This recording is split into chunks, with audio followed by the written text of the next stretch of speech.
ನಮಃ ಸೂರ್ಯಾಯ ಚಂದ್ರಾಯ ಮಂಗಳಾಯ ಬುಧಾಯ ಚ ಗುರುಶುಕ್ರಾಯ ಶನಿಭ್ಯಶ್ಚ ರಾಹುಕೇತುವೇ ಕುರ್ವಂತು ಸರ್ವೇ ಮಮ ಸುಪ್ರಭಾತಂ. ಶ್ರೀ ಗುರುಭ್ಯೋ ನಮಃ ಹರಃ ಓಂ. ಸಮಸ್ತ ತುಳಸಿ ವೀಕ್ಷಕರಿಗೆ ಶಿವಸ್ವಾಮಿ ಗುರುಜಿಯ ಅನಂತ ನಮಸ್ಕಾರಗಳು. ಸ್ನೇಹಿತರೆ, ತಮಗೆಲ್ಲರೂ ಕೂಡ ಗುರುವಾರದ ಶುಭೋದಯ. ಭಗವಂತ ನಿಮ್ಮೆಲ್ಲರಿಗೂ ಕೂಡ ಆಯುರಾರೋಗ್ಯ ಐಶ್ವರ್ಯವನ್ನು ಕೊಟ್ಟು ಕಾಪಾಡಲಿ ಅಂತ ಬೇಡಿಕೊಳ್ತಾ 12 ರಾಶಿಗಳ ಫಲವನ್ನು ತಿಳ್ಕೊಳ್ತಕ್ಕಂಥ ಸಮಯ. ಹಾಗೆ ಮುಖ್ಯ ಮಾಹಿತಿಯ ವಿಚಾರಕ್ಕೆ ಬಂದಾಗ ನೋಡಿ, ಹಡ ಇಟ್ಟಿರ್ತಕ್ಕಂಥ ಒಡವೆಗಳು ಮ್ಯಾಕ್ಸಿಮಮ್ ಪುನರಾವರ್ತನೆ ಜಾಸ್ತಿ ಆಗಿಬಿಡುತ್ತೆ. ಅದು ಒಮ್ಮೆ, ಏಕೆಂದರೆ ಈ ಬಂಗಾರವನ್ನು ಆಡಳಿತ ಮಾಡ್ತಕ್ಕಂಥದ್ದು ಗುರು.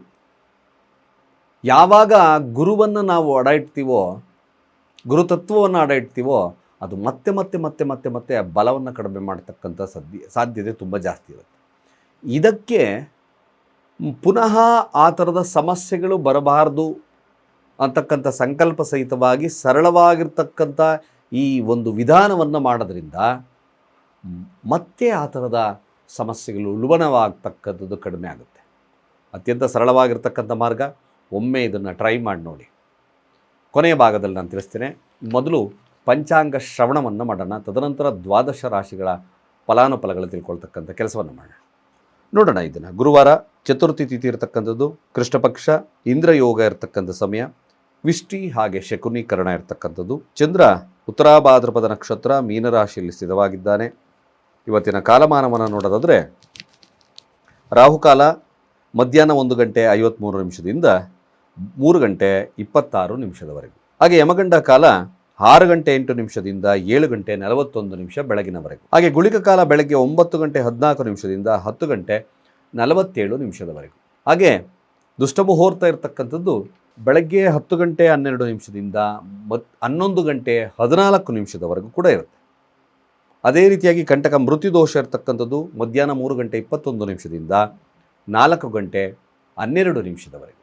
ಸ್ನೇಹಿತರೆ, ಚಂದ್ರ ಸ್ಥಿತ ಉತ್ತರಾಭಾದ್ರಪದ ನಕ್ಷತ್ರ ಮೀನರಾಶಿಯಲ್ಲಿ, ಅಂದರೆ ಶನಿಯ ನಕ್ಷತ್ರದಲ್ಲೇ ಇದ್ದಾರೆ. ಶನಿ ಕೂಡ ಚಂದ್ರನೊಟ್ಟಿಗೆ ಇರತಕ್ಕಂಥ ಸಮಯ. ಯಾವ ಫಲ ಲಭ್ಯತೆ ಆಗುತ್ತೆ ಯಾರಿಗೆ ನೋಡೋಣ. ಮೊದಲು ಮೇಷರಾಶಿಯವರ ಫಲ. ಮೇಷರಾಶಿಯವರು ಇವತ್ತು ಕೂಡ ಸ್ವಲ್ಪ ಜಾಗರೂಕತೆ ವಹಿಸ್ಕೊಳ್ತಕ್ಕಂಥದ್ದು ಭಾಳ ಮುಖ್ಯ. ವಾಹನಾದಿಗಳಲ್ಲಾಗಿರ್ಬೋದು, ತಾಯಿಯ ಆರೋಗ್ಯದಲ್ಲಾಗಿರ್ಬೋದು, ಲಾಭದಲ್ಲಿ, ರಾಜಕೀಯವಾಗಿರ್ತಕ್ಕಂಥ ವಿಚಾರಗಳಲ್ಲಿ ಇಷ್ಟು ಕೂಡ ಸಮಸ್ಯೆದಾಯಕವಾಗಿರ್ತಕ್ಕಂಥದ್ದಿದೆ. ಸ್ವಲ್ಪ ಜಾಗರೂಕತೆ ವಹಿಸ್ಕೊಳ್ತಕ್ಕಂಥದ್ದು ಭಾಳ ಮುಖ್ಯ. ಸಾಧ್ಯವಾದಷ್ಟು ಕೂಡ ಈ ದಿನ ಕಪ್ಪು ವಸ್ತ್ರದಾನ ಅಥವಾ ಎಳ್ಳು ದಾನ ಮಾಡ್ತಕ್ಕಂಥದ್ದು ಭಾಳ ಮುಖ್ಯ ಆಗ್ತದೆ. ಅಥವಾ ಕಬ್ಬಿಣದ ವಸ್ತುಗಳನ್ನು ಕಾರ್ಮಿಕರಿಗೆ ದಾನ ಮಾಡ್ತಕ್ಕಂಥದ್ದು ಭಾಳ ಮುಖ್ಯ ಆಗುತ್ತೆ. ಸ್ವಲ್ಪ ಸಮಸ್ಯೆದಾಯಕವಾಗಿರ್ತಕ್ಕಂಥದ್ದು ಕಡಿಮೆ ಆಗಿರ್ತಕ್ಕಂಥದ್ದು. ಶಿವನ ದೇವಸ್ಥಾನವನ್ನು ಭೇಟಿ ಮಾಡ್ತಕ್ಕಂಥದ್ದು ಭಾಳ ಮುಖ್ಯ. ಅದೇ ರೀತಿಯಾಗಿ ವೃಷಭ ರಾಶಿಯವರ ಈ ದಿನದ ಫಲಾಫಲ ಆಗಿರ್ತಕ್ಕಂಥದ್ದು, ಎಗೈನ್ ವೃಷಭ ರಾಶಿಯವರಿಗೆ ಸ್ವಲ್ಪ ಲಾಭದ ವಿಚಾರದಲ್ಲಿ ಮುಂದುವರಿತಕ್ಕಂಥದ್ದು. ಕಮಿಷನ್ ಆಧಾರಿತವಾಗಿರ್ತಕ್ಕಂಥ ವ್ಯಕ್ತಿಗಳಿಗೆ ಅದ್ಭುತವಾಗಿರ್ತಕ್ಕಂಥ ಲಾಭವಾಗ್ತದೆ. ದೀರ್ಘವಾಗಿರ್ತಕ್ಕಂಥ ಲಾಭ ಶುಭವಿದೆ. ವೃಷಭ ರಾಶಿಯವರಿಗೆ ಒಂದು ಲಾಭದ ವಾತಾವರಣವನ್ನು ಮುಂದುವರಿತಕ್ಕಂಥದ್ದು ಜಾಸ್ತಿ ತೋರಿಸುತ್ತೆ. ಹಾಗೆ ಮಿಥುನ ರಾಶಿ, ಅಧಿಕಾರದಲ್ಲಿ ಉತ್ಕೃಷ್ಟತೆ ಸಿಗುತ್ತೆ. ಸರ್ಕಾರಿ ಕೆಲಸಗಳ ವಿಚಾರಗಳಲ್ಲಿ, ಹಾಗೆ ತಾಯಿಯಿಂದ ಸಪೋರ್ಟ್ ಸಿಗ್ತಕ್ಕಂಥದ್ದು, ಸರ್ಕಾರಿ ಕೆಲಸಗಳ ವಿಚಾರಗಳಲ್ಲಿ ಲಾಭ ಸಿಗ್ತಕ್ಕಂಥದ್ದು, ಹಾಗೆ ಹಣಕಾಸು ವಹಿವಾಟುಗಳು ಶುಭವಿರತಕ್ಕಂಥದ್ದು, ಕೆಲಸದಲ್ಲಿ ರಾಜಕೀಯವಾಗಿರ್ತಕ್ಕಂಥ ವಿಚಾರದಲ್ಲಿ ಮೇಲುಗೈ ಸಾಧಿಸ್ತಕ್ಕಂಥದ್ದು ಇದೆ. ಕಟಕ ರಾಶಿಯವರ ಈ ದಿನದ ಫಲಾಫಲ ಆಗಿರ್ತಕ್ಕಂಥದ್ದು ನೋಡಿ, ಕಟಕ ರಾಶಿಯವರಿಗೆ ಸ್ವಲ್ಪ ಮಟ್ಟಿಗೆ ಕೆಲಸ ಕಾರ್ಯಗಳು ಹಿನ್ನಡೆ ಸಾಧಿಸ್ತವೆ. ಹಾಗೆ ತಂದೆಯೊಟ್ಟಿಗಿನ ಬಾಂಧವ್ಯದಲ್ಲಿ ಸ್ವಲ್ಪ ಮಟ್ಟಿಗೆ ಸಮಸ್ಯೆದಾಯಕವಾಗ್ತದೆ. ಹಾಗೆ ವ್ಯತ್ಯಾಸಗಳು, ಇದ್ದಕ್ಕಿದ್ದಾಗೆ ಪ್ರಯಾಣಗಳು, ಬಂದು ಖರ್ಚುಗಳು ಜಾಸ್ತಿ ಆಗ್ತಕ್ಕಂಥ ಸನ್ನಿವೇಶಗಳು ನಿರ್ಮಾಣವಾಗ್ತದೆ. ಕೇವಲ ಶಿವನ ಆರಾಧನೆ ಒಂದೇ ನಿಮಗೆ ಪರಿಹಾರ ಇರತಕ್ಕಂಥದ್ದು ಕಟಕ ರಾಶಿಯವರಿಗೆ. ಸಿಂಹರಾಶಿನೂ ಅಷ್ಟೇ, ಅಷ್ಟು ಉತ್ತಮತೆ ಇಲ್ಲ. ಈ ದಿನವೂ ಕೂಡ ಸ್ವಲ್ಪ ಸಮಸ್ಯೆದಾಯಕವಾಗಿರ್ತಕ್ಕಂಥ ದಿನವಾಗ್ತದೆ. ಸಾಧ್ಯವಾದಷ್ಟು ತ್ರಯಂಬಕ ಮಂತ್ರವನ್ನು ಹೇಳಿ, ಸಾಧ್ಯವಾದಲ್ಲಿ ಶಿವನಿಗೆ ಒಂದು ರುದ್ರಾಭಿಷೇಕ ಅಥವಾ ಜಲಾಭಿಷೇಕ ಅಥವಾ ನಿಮಗೆ ಸಾಧ್ಯವಾದಷ್ಟು ಬಿಲ್ವಪತ್ರೆಯಿಂದ ಅರ್ಚನೆಯನ್ನಾದರೂ ಮಾಡಿಸ್ಕೊಳ್ತಕ್ಕಂಥ ವ್ಯವಸ್ಥೆಯನ್ನು ಮಾಡಿಕೊಳ್ಳಿ. ಸಾದಷ್ಟು ಎಷ್ಟು ಸೌಮ್ಯವಾಗಿರ್ತಾರೋ ಅಷ್ಟು ಒಳ್ಳೆಯದು ಈ ದಿನ. ಹಾಗೆ ಕನ್ಯಾ ರಾಶಿಯವರ ಈ ದಿನದ ಫಲಾಫಲ ಆಗಿರತಕ್ಕಂಥದ್ದು, ವ್ಯಾಪಾರ ವಹಿವಾಟುಗಳಲ್ಲಿ ಸ್ವಲ್ಪ ಉತ್ಕೃಷ್ಟತೆ ಸಿಗುತ್ತೆ. ಹಳೆಯ ಒಂದು ಸಂಬಂಧ, ಅರ್ಥಾತ್ ಬಿಟ್ಟು ಹೋಗಿರ್ತಕ್ಕಂಥ ಸ್ನೇಹಿತರಾಗಿರ್ಬೋದು, ಯಾವುದಾದ್ರೂ ಸಂಬಂಧಗಳಾಗಿರ್ಬೋದು, ಒಂದುಗೂಡತಕ್ಕಂಥ ಸನ್ನಿವೇಶಗಳು ಬರ್ತದೆ.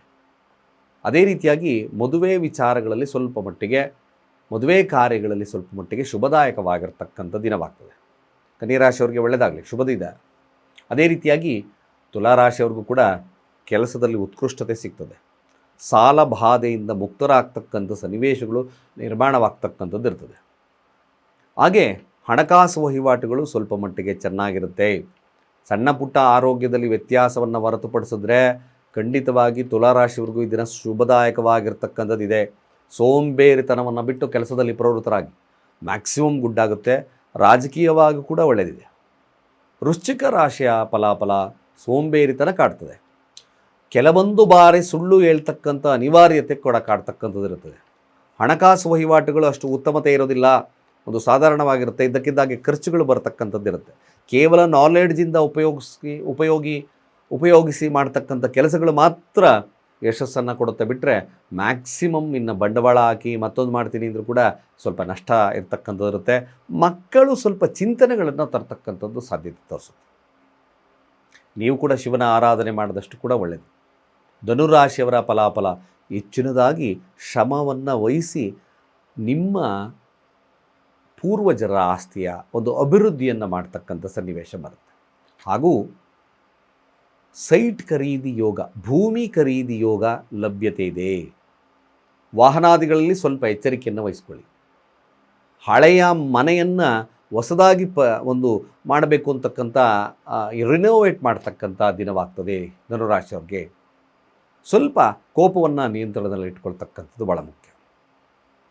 ಮಕರ ರಾಶಿಯವರ ಫಲಾಫಲ ಆಗಿರ್ತಕ್ಕಂಥದ್ದು ನೋಡಿ, ಮಕರ ರಾಶಿಯವರು ದಳ್ಳಾಳಿ ವ್ಯಾಪಾರ ಮಾಡ್ತಕ್ಕಂಥವ್ರಿಗೆ ಭಾಳ ಅತ್ಯಂತ ಶುಭದಾಯಕ. ಕಮಿಷನ್ ಆಧಾರಿತ ವ್ಯಕ್ತಿಗಳಿಗೆ ಅಂತ ಹೇಳಿದೆ, ಮ್ಯಾಕ್ಸಿಮಮ್ ಗುಡ್ಡಿರ್ತದೆ. ಹಾಗೆ ವ್ಯಾಪಾರ ವಹಿವಾಟುಗಳು ಚೆನ್ನಾಗಿರ್ತದೆ. ಸಣ್ಣ ಪ್ರಯಾಣಗಳಿರ್ತಕ್ಕಂಥ ಸನ್ನಿವೇಶ. ಹಾಗೆ ನೀವು ಒಂದು ಯಾವುದೇ ಡಿಸ್ಕಷನ್ಸಲ್ಲಿ ಕೂಡ ಗೆಲುವನ್ನು ಸಾಧಿಸ್ತೀರಾ. ಸ್ಪರ್ಧೆಗಳಲ್ಲಿ ಗೆಲುವು ಅಂತ ನೋಡೋದು, ಇದು ಸತ್ಯ.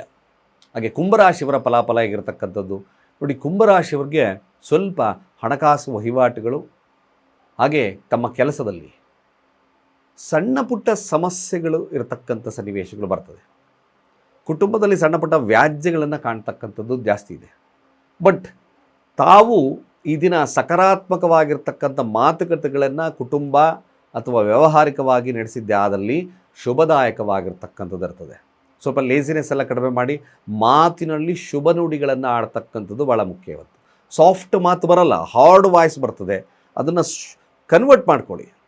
ಆದಷ್ಟು ಶುಭ ನುಡಿಗಳನ್ನು ಅರ್ಥಾತ್ ಸಾಫ್ಟ್ ಕ್ಯಾರೆಕ್ಟರ್ನ ಇದನ್ನು ಬೆಳೆಸ್ಕೊಂಡ್ರೆ ಮಾತ್ರ ಶುಭದಾಯಕವಾಗಿರ್ತಕ್ಕಂಥ ದಿನ. ಇಲ್ಲಾಂದರೆ ಸ್ವಲ್ಪ ಫ್ಯಾಮಿಲಿ ಡಿಸ್ಟರ್ಬೆನ್ಸ್ ಇರ್ತಕ್ಕಂಥ ದಿನವಾಗ್ತದೆ. ಹಾಗೆ ಮೀನ ರಾಶಿಯವರ ಈ ದಿನದ ಫಲಾಫಲ ಆಗಿರತಕ್ಕಂಥದ್ದು, ಮತ್ತು ಮೀನರಾಶಿಯವ್ರಿಗೆ ತಮ್ಮ ಕೆಲಸದಲ್ಲಿ, ಹಣಕಾಸಿನಲ್ಲಿ, ಆರೋಗ್ಯದಲ್ಲಿ ವ್ಯತ್ಯಾಸಗಳು ಕಾಣಿಸ್ಕೊಳ್ಳುತ್ತೆ. ನಾನಾ ಚಿಂತನೆಗಳಿರ್ತಕ್ಕಂಥ ದಿನವಾಗ್ತದೆ. ಸ್ವಲ್ಪ ಮಟ್ಟಿಗೆ ಸಾತ್ವಿಕವಾಗಿರ್ತಕ್ಕಂಥ ಆಲೋಚನೆಗಳು, ಶಿವನ ಆರಾಧನೆ ಭಾಳ ಸಣ್ಣ ಸಮಸ್ಯೆಗೆ ಒಂದು ಪರಿಹಾರವನ್ನು ಕೊಡುತ್ತೆ. ಸಾಧ್ಯವಾದಷ್ಟು ಬಂಡವಾಳ ರಹಿತವಾಗಿರ್ತಕ್ಕಂಥ ಕೆಲಸಗಳನ್ನು ಮಾಡೋದ್ರಿಂದ ಮಾತ್ರ ಶುಭದಾಯಕವಾಗ್ತದೆ. ಹೆಚ್ಚಿನ ಬಂಡವಾಳವನ್ನು ಹೂಡಿ ಮಾಡಿದ್ರೆ ನಷ್ಟ ಜಾಸ್ತಿ ಇದೆ ಈ ದಿನ, ಅದನ್ನು ನೋಡ್ಕೊಳ್ಳಿ ಮೀನರಾಶಿಯಲ್ಲಿರ್ತಕ್ಕಂಥವರು. ಸಾಧ್ಯವಾದಷ್ಟು ಕೂಡ ನೀವು ಅಂಗವಿಕಲರಿಗೆ ನಿಮ್ಮ ಕೈಲಾದ ಸಹಾಯವನ್ನು ಮಾಡಿದ್ರೆ ಶುಭದಾಯಕವಾಗ್ತದೆ. ಇಷ್ಟು ದ್ವಾದಶ ರಾಶಿಗಳ ಈ ದಿನದ ಫಲಾಫಲ. ಸ್ನೇಹಿತರೆ, ಪದೇ ಪದೇ ಒಡವೆಗಳನ್ನು ಅಡ ಇಡ್ತಕ್ಕಂಥ ಸನ್ನಿವೇಶ ನಿರ್ಮಾಣವಾಗ್ತಿದೆ. ನಾವು ಗುರುಗಳೇ ಬಿಡಿಸ್ಕೊಂಬಂದ್ವಿ, ಮತ್ತೆ ಅದೇ ಥರ ಒಂದು ಸಮಸ್ಯೆಗಳು ಬರ್ತಲೇ ಇದೆ. ಮ್ಯಾಕ್ಸಿಮಮ್ ಇದನ್ನು ತಪ್ಪಿಸ್ಲಿಕ್ಕೋಸ್ಕರ ನೀವು ತೊಗೊಂಬರ್ತಕ್ಕಂಥ ಒಡವೆಗಳನ್ನು ಗುರುವಾರದೊಂದು ಅರಿಶಿಣದ ನೀರಲ್ಲಿ ಚೆನ್ನಾಗಿ ತೊಳೆಯಿರಿ. ಅದನ್ನು ಸ್ವಲ್ಪ ಹೊತ್ತು ಬಿಡಿ ಅರಿಶಿಣದ ನೀರಲ್ಲಿ.